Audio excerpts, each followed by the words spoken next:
અને કોકની રોતીઓ અતેડી ચેહર હોબડી લીધી.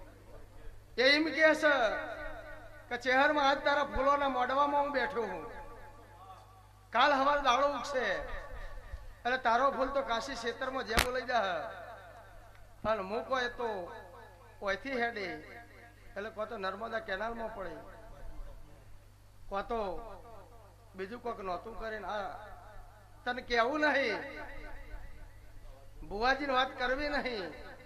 અને હું મારા મનમાં નક્કી કરીને બેઠો છું.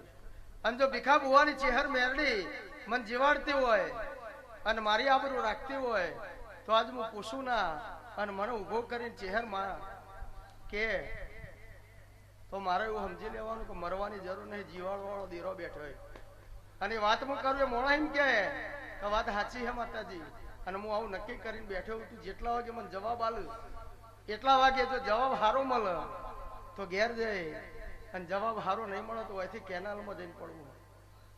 કારણ કે મારા જોડે જીવવાનો કોઈ હારો રહ્યો નહીં, મારી આબરૂ એકે બાજુ રહે એમ નહીં.